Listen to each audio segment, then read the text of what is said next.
오늘 함께 나눌 말씀 갈라디아서 4장 4절 말씀부터 7절까지 같이 봅니다. 갈라디아서 4장 4절 말씀부터 7절 말씀 같이 보겠습니다. 오늘 본문에 6절까지 되어 있네요. 7절이 안 나올 수도 있는데 7절은 성경을 참조하셔서 같이 읽겠습니다. 교독하겠습니다. 때가 참에 하나님이 그 아들을 보내사 여자에게서 나게 하시고 율법 아래에 나게 하신 것은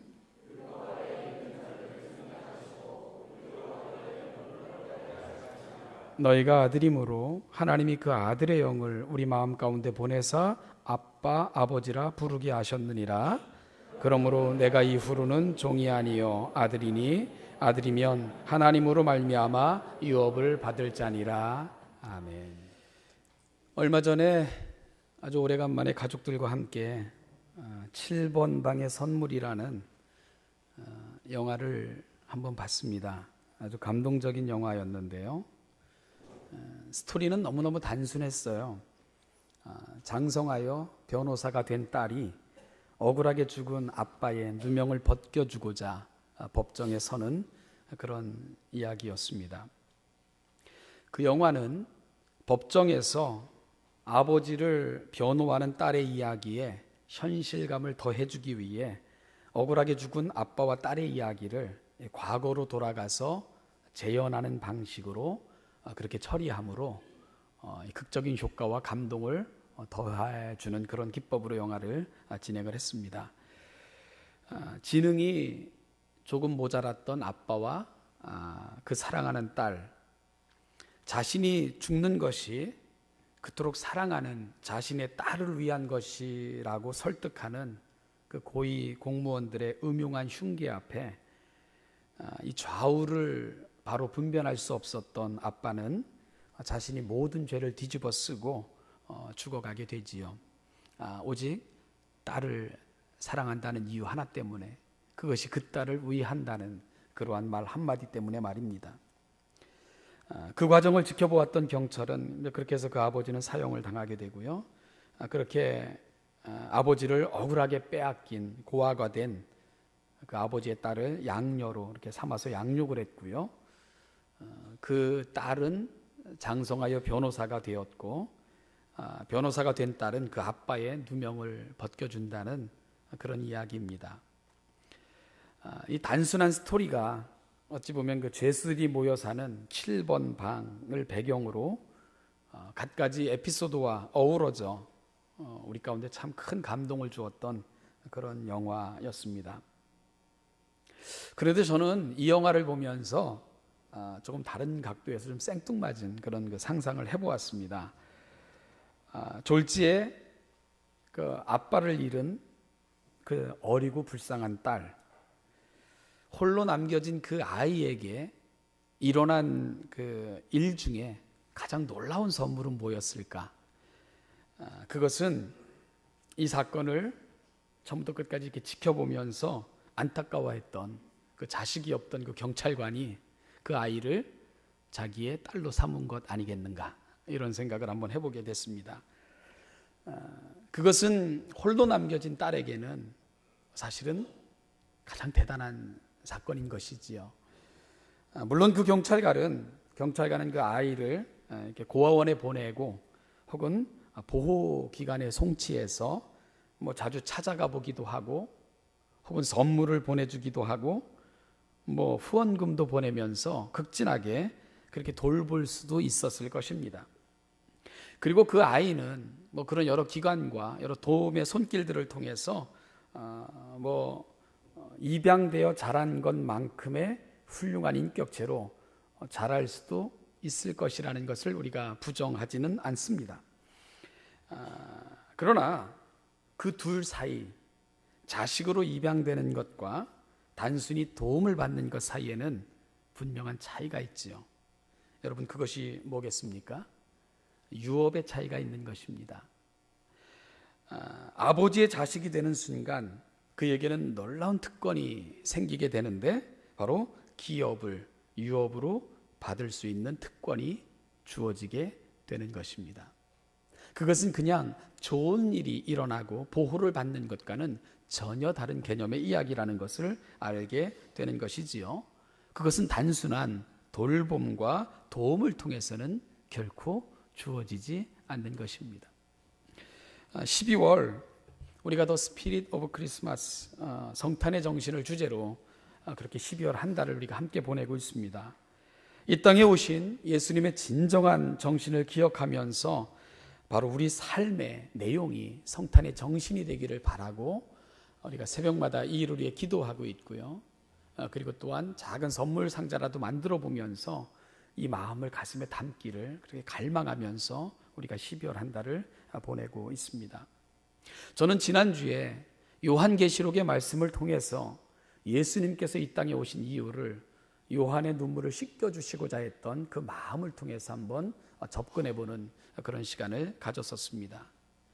여러분, 교회와 이 땅의 현실을 보면서 아파하는 요한, 그 요한의 눈물을 씻겨주시고자 독생자 예수 그리스도, 그분이 이 땅에 오셔서 승리하신 그 승리를 보장으로 제시하면서 성경은 이 땅을 살아가는 우리들에게도 예수 그리스도는 눈물을 씻겨주시기 위해 오신 분이라는 강력한 메시지를 요한계시록은 전해주고 있었습니다. 그리고 그 주님은 우리의 눈에 눈물을 씻겨주셨을 뿐만 아니라 다시는 눈물을 흘리지 않는 그 영원한 나라로 우리를 인도하기 위해 그 처소를 예비하러 가셨고, 그 모든 것이 끝나면 우리를 영접하러 오시는 분인 것을 성경은 또한 가르쳐 주고 있습니다. 요한계시록은 요한의 눈에 흐르는 눈물을 예수 그리스도를 통해서 닦아주시고 다시는 눈물 흘리지 않는 나라로 인도하시려는 그 아버지의 위로가 담겨져 있는 위로의 메시지이고 목회 서신이라고 말할 수 있을 것이라고 저는 말씀을 드렸습니다. 오늘은 사도 바울의 설명을 통해서 예수님께서 이 땅에 오신 또 다른 의미를 여러분과 함께 살펴보고자 합니다. 예수님이 이 땅에 오신 또 다른 이유, 그것은 우리를 하늘나라의 상속자로 삼으시기 위함입니다. 그것이 또 다른 이유입니다. 저는 우리가 좀 확인받았으면 좋겠습니다. 여러분이 확인해 주셨으면 좋겠어요. 우리 옆 사람에게 이렇게 한번 인사합시다. 당신은 하늘나라의 상속자이십니다. 좀 확신에 차게 좀 전해 주시기를 바랍니다.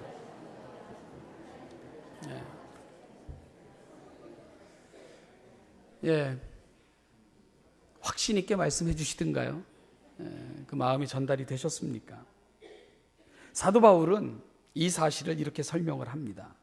오늘 본문 갈라디아서 4장 4절 5절을 보니까 때가 참에 하나님이 그 아들을 보내사 여자에게서 나게 하시고 율법 아래에 나게 하신 것은 율법 아래에 있는 자들을 속량하시고 우리로 아들의 명분을 얻게 하려 하심이라.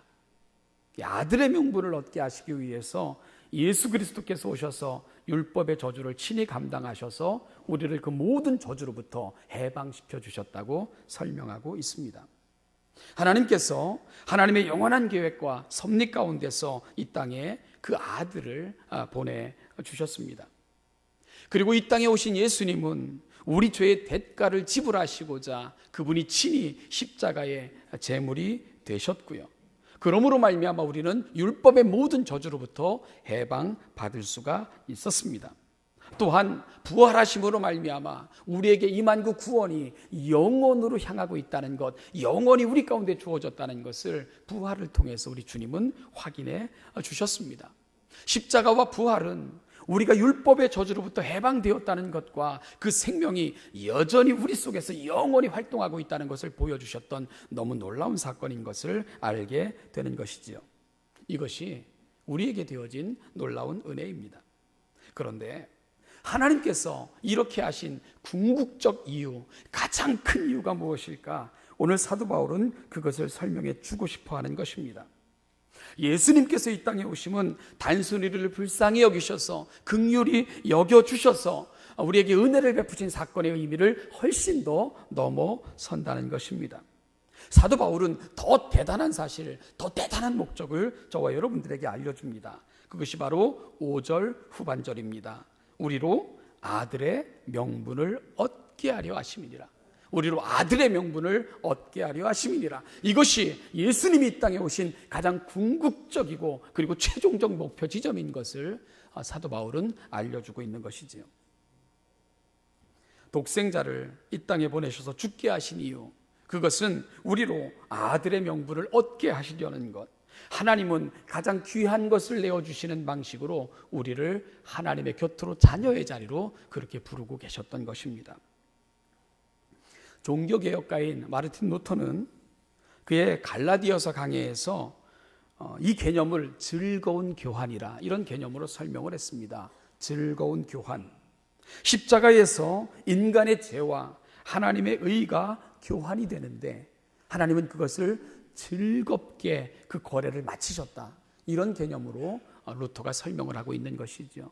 물론 아버지 하나님이 이걸 즐겁게 하셨겠습니까마는 예수님조차도 이걸 영광스러운 사건으로, 그리고 감격의 사건으로 소개하시면서 이 일을 이루셨기에 루터는 아마 이렇게 표현하고 있지 않나, 그런 생각을 하게 됩니다. 루터는 그의 갈라디아서 주석에서 이렇게 말했습니다. 우리와의 이 즐거운 교환으로 그분은 우리의 죄된 인격을 자신에게 입히시고 자신의 무죄하고 승리하시는 품격을 우리에게 허락하시었다. 이것을 입고 단장한 우리는 율법의 저주에서 해방되었다. 이렇게 선언을 하고 있습니다. 여러분, 그렇습니다. 십자가는 신비한 교환이 이루어지는 장소입니다. 인간에겐 항상 이익이 되나 하나님께는 항상 손해가 되는 거래임에도 불구하고 하나님은 기꺼이 그 거래를 성사시키시고 완성해내신 그 거래가 이루어졌던 곳, 그곳이 바로 십자가라는 것입니다. 여러분, 인간들이 하나님께 가져오는 것은 사실 하나님께 쓸만한 것이 하나도 없었습니다. 마치 쓰레기와 같은 우리의 삶, 그럼에도 불구하고 하나님은 그것을 기꺼이 받으셨습니다. 그리고는 하나님의 거룩한 의를 우리 가운데 입혀주면서 우리의 모든 것을 새롭게 하신 그 놀라운 교환이 이루어진 장소, 그것이 바로 십자가라는 사실입니다. 그러면서도 하나님은 언짢아하시지도 않으시고 후회하지도 않으시면서 그 거래를 완성해내시고 더 좋은 것으로 채워주시기를 소망하시며 여전히 그렇게 맺어진 거래를 완성해 가시는 분, 그분이 바로 하나님이라고 성경은 설명해 주고 있는 것입니다. 여러분, 사실 십자가는 이해될 수 없는 장소입니다. 십자가에서 이루어진 거래는 도저히 납득할 수 없는 그러한 거래입니다. 여러분, 우리의 거래는 돈 몇 푼이라도 더 주고받는 관계 속에서 얼마나 줄다리기를 합니까? 그런데 하나님이 십자가 위에서 이루어낸 그 거래는 모든 것을 내어주시는 방식으로, 그리고 아무 쓸모없는 것을 취하시는 방식으로 그렇게 거래를 이루어 가셨다는 것입니다. 그리고 지금도 그 거래를 완성해 가시고 계신 것입니다.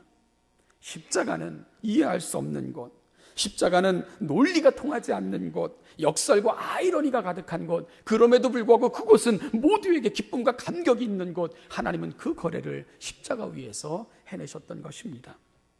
십자가의 용량은 인류 역사상 모든 죄인을 품고도 남음이 있는 그 거룩함으로 임하여 오늘도 여기에 저와 여러분들에게도 그 십자가의 효력이 여전히 강물처럼 흐르고 있는 그 거래를 하나님은 십자가 위에서 완성해내셨던 것입니다. 그러면 여기서 우리는 한 가지 중요한 질문을 남겨놓고 있는데요.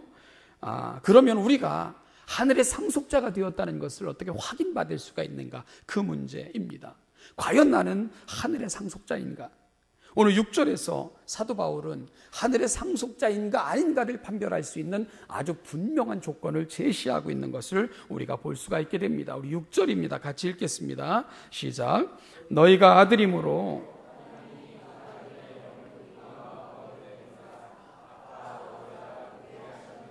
아멘. 아빠, 아버지. 세상에서 우리는 만나는 누군가에게 여러 가지 다양한 호칭들을 사용할 수 있어요.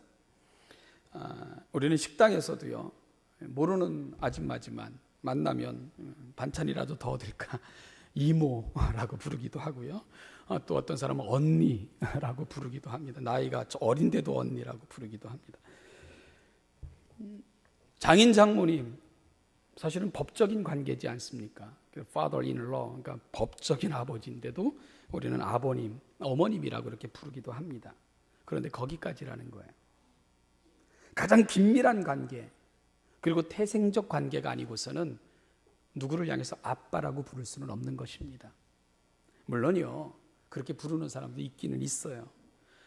정말 긴밀한 관계, 당신은 나에게 육적인 관계를 뛰어넘는 대단한 분이세요. 그러면 아빠라고 부르는 사람을 본 적은 있지만, 대체적으로 아빠라는 이 호칭은 태생적 관계가 아니고서는 누구를 가리켜 진심으로 아빠라고 부르기가 힘든 용어, 그것이 바로 아빠라는 용어 아닙니까?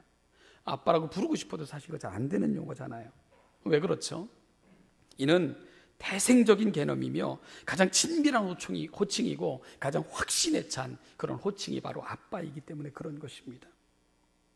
아람어에서 이 아바 파테르, 아빠 아버지가 아바 파테르인데요, 이 아바가 바로 아빠입니다. 그러니까 세계에서 이 아빠 엄마는 이 단어들이 거의 다 비슷해요. 발음이. 이거 참 신기합니다. 그런데 아빠는 아이가 아빠를 가장 사랑스럽게 부를 때에 그렇게 쓰는 용어, 그것이 바로 아바, 우리로 말하면 아빠, 이렇게 번역되는 단어입니다. 사도 바울은 바로 이 개념으로 하나님과 우리와의 관계를 설명하고 있는 것입니다. 하나님의 자녀가 된 사람들, 하나님의 아들이 된 사람들, 그들의 입에서 터져나오는 가장 감격스러운 언어, 그것은 바로 하나님을 가리켜 아바 파테르, 아빠 아버지라고 부르게 됐다는 것입니다. 여러분, 그런데 중요한 것은 이건 의지로 되는 것이 아니라는 거예요. 내가 하나님을 가리켜서 하나님이라고 부를 수는 있지만, 그래 오늘부터 하나님을 아빠라고 불러봐, 이렇게 해서는 되지가 않는다는 것입니다. 그것은 가능하지 않다는 것입니다. 하나님을 이렇게 부를 수 있는 자들은 하나님의 영이 그 심령 속에 거하는 사람들, 하나님이 그 영을 그들의 마음속에 보내주신 사람들, 양자의 영, 아들의 영을 그 마음속에 심어주신 사람들만이 하나님을 바라보며 감격스럽게 하나님은 나의 아빠, 아버지십니다, 이렇게 부를 수 있게 된다는 것입니다.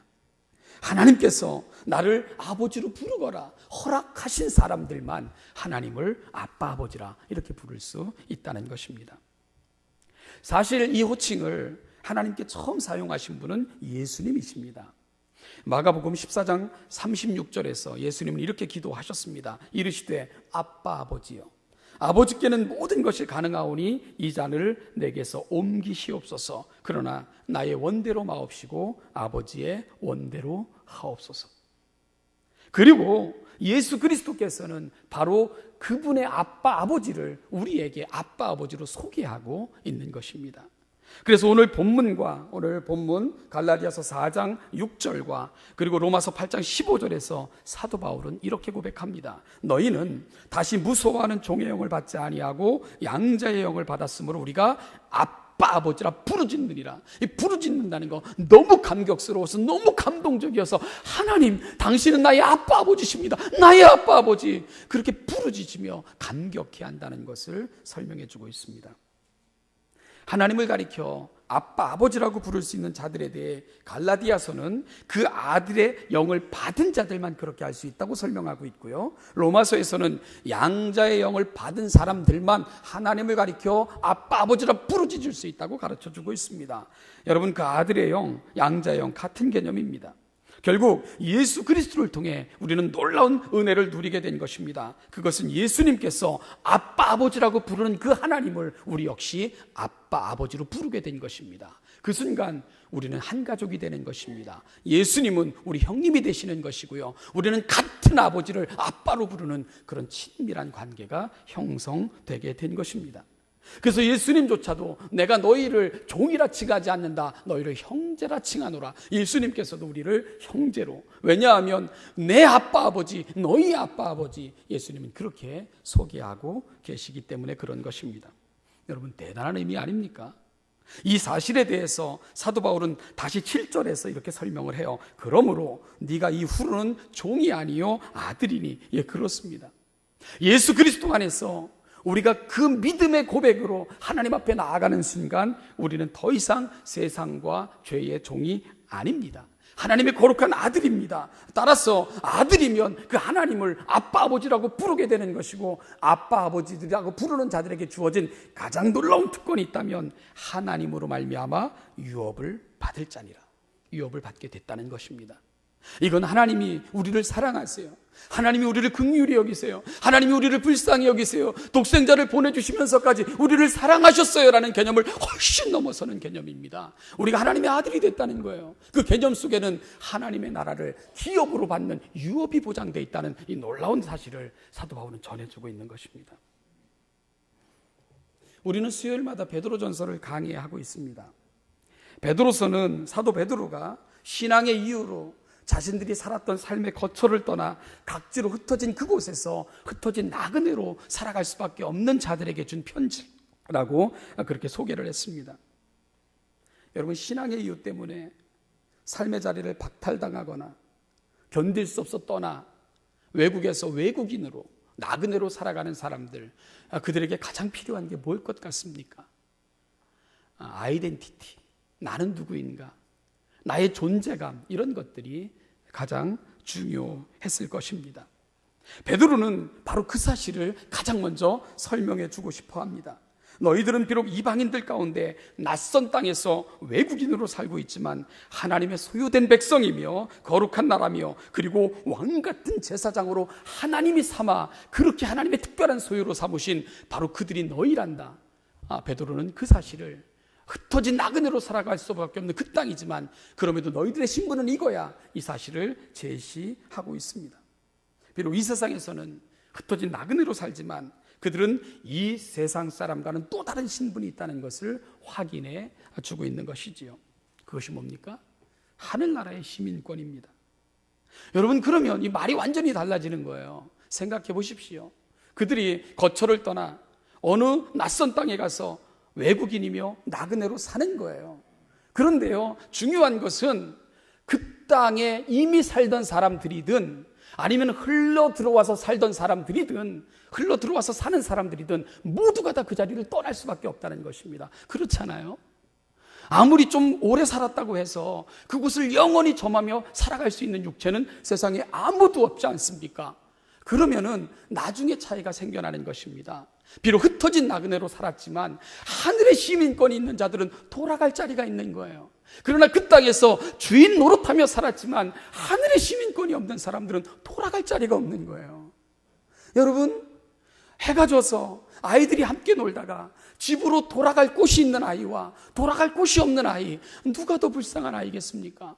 비록 함께 놀 때는 왕노릇하면서 다른 사람을 종부리듯 했지만 그럼에도 불구하고 해가 지면 돌아갈 곳이 있는 아이와 돌아갈 곳이 없는 아이, 누가 더 영광스러운 그 미래가 보장되어 있는 것입니까?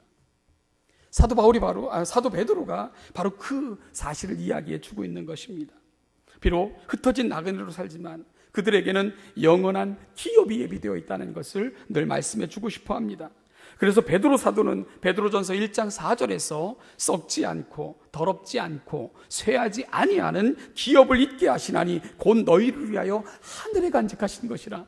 사랑하는 여러분, 비록 흩어진 땅에서 정처 없이 때로는 불안하고 답답하며 외롭게 살지만 그러나 그들에게 중요한 것은 돌아갈 땅이 있다는 것입니다. 돌아갈 하늘나라가 있다는 것입니다. 하나님이 예비하신 쇠하지 않고 더럽지 않는 너희들을 위해서 간직한 하나님의 나라가 있다는 것을 베드로는 확인해 주고 싶어 하시는 것입니다. 결국 누가 행복한 것인가? 그것은 이 땅에서 잠깐 어떻게 살아가는 것이 중요한 것이 아니라 이 땅 위에 우리가 영혼을 어디서 어떻게 보낼 것인가? 그것이 훨씬 더 중요한 이유라는 것을 베드로 사도는 알려주고 싶어 하는 것입니다. 우리는 하늘의 영혼을 기업으로 이을 상속자들입니다.